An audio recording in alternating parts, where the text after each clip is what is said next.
Hello, my name is Fred and I'm with Darwin Plants by Kebol, and we are the bare root supplier for ball seed and star roses and plants, and all the bare roots come out of the Netherlands. Just want to talk to you about handling of bare root. The purpose of this video is to give you some information on that. Darwin Perennials asked me to make a 5-minute video on how to handle bare root and how to grow bare root. 5 minutes is not enough, but I can give you all the general information that you need to be successful with bare roots. So that's the purpose of this video. And there's a lot of customers that always ask me this question. They say, why do I need bare root and why do I use bare root? It's very simple. There's three main reasons why you should use bare root, or you can use bare root.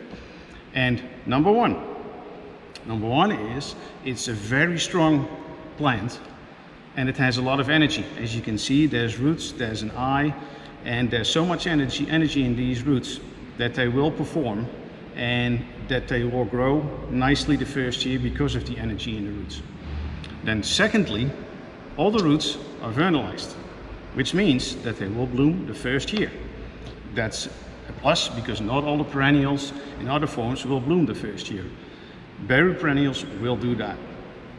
And third, which is also very important, the variety range for bare root perennials is huge. We have over 1,000 varieties in our catalog, so that's a lot of varieties that you can never find in any other form of perennials. Bare root can provide you with smaller quantities and with larger quantities. So those are just 3 examples of why bare root is so important to use. Then one thing about handling bags and boxes. As soon as bags and boxes arrive at your warehouse or at your greenhouse or nursery, then there's a couple of things you need to do. First of all, if you get bags of 25 or 10, mostly those are frozen. So what do you do if they're frozen? You open the bags and you just leave them like this so that they can breathe, and within the next 12 to 24 hours they will not be frozen again, so then you can start planting the roots. Never plant a root that is still frozen. So that is the bag. So, and if you receive a box you open like this, open up the plastic and just leave the box as it is like this, and again within 12 to 36 hours plants will not be frozen anymore, and you can start taking them out of the box and you can start planting them. So where do you plant your bare root? In most cases people do plant bare root in a hoop house or a plastic house where there's no heating, or there's such heating that it can be above freezing, so the plants will not freeze again. That's the best to use. Normally bare root plants are planted somewhat from January until late April, depending where you are in the country. So this means that if you plant in a hoop house, it's still cool and fresh when they're planted, and plants are very dormant. So the environment that you plant them in a cold frame should be cool, but it needs ventilation. That is very important to know. If there's no ventilation, then you might end up into some issues with your crop later on. The next thing I would like to show you is how to plant a bare root, because it's very, very important that this is done correctly. If you do not do this right, then you will end up with a bad crop in the end. So it is very important that it's done properly. Just to give you an example on how not to do it. For example, this one over here, as you can see, the crown and the eyes are above the soil. So as soon as it warms up, then the crown and the eyes will start to dry out, and eventually you will not get flowers and you will not get growth on your plants at all. So this is not the right way to do it. The other way of not doing it right is if you plant them too deep. You see this small hosta, and it's planted at least 3 inches below the soil level. So it takes too much strength from the plant to come out of that soil, and it's very easy in the early stages of the season, when it's still cool, that the eyes and the crown start rotting. So the best way of planting is this way. So the crown and the eyes are on soil level or just below soil level. Very important to do that. So as soon as you've planted the perennial, the root, then you plant it below soil level, because you have to water it one time. After watering, you will see that the soil level will be lower than after just planting. That's because of the watering, it's more heavy.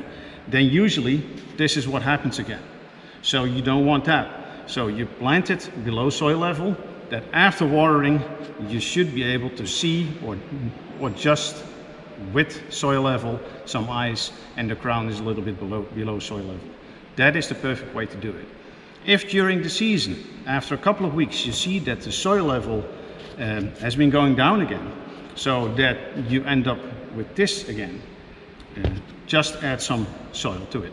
There's different sizes of roots, of course. You have hostas, you got hemerocallis, you got dicentra, which is a little bit bigger. So sometimes you need to use different size pots to plant your plants. Peonies, for example, is planted in a bigger pot and is done like this. So you can see the top of the root just with soil level after watering, and the eyes and the crown is a little bit below soil level. This is the perfect way of planting them. So what are the biggest mistakes you can do with planting? So first of all, planting too high or planting too deep, which will be a big problem. In general, plants are dormant, and you plant in January, February, March, maybe in April, depending on where you are in the country. So if it's still cool and the plants are dormant and they're not active yet, which is totally normal at that time of the year, it takes a while before they start actually growing in the container. So if they're still dormant and you keep watering them, then they get into trouble too. So the two biggest issues is planting too high or too deep, and the second one is overwatering. After planting, you water them one time, then you wait, you put them in a greenhouse or in a hoop house until they start emerging. As soon as they start emerging, which can take 10 days, 2 weeks, maybe even a little bit longer, after emerging, you can start watering again. Every time you water after planting, just because you don't see anything emerging, then that means that you will fill the crown and the eyes with water. This will make sure that they start rotting too fast. So very important, do not overwater and do not plant too deep or too high. If you need more information on all of this, because 5 minutes is too short to give you more information than just general information, but if you want specific information on varieties, on certain genus, how to handle them, you can always connect with us. And if you need your information, the general information I just gave you, this is our Beirut catalog, and you will find all the information that I just gave you in here too, because there's cultural information in there. But again, if you need more specific information, just give us a call or just send us an email. We're always there to help you. Thank you very much, and happy planting.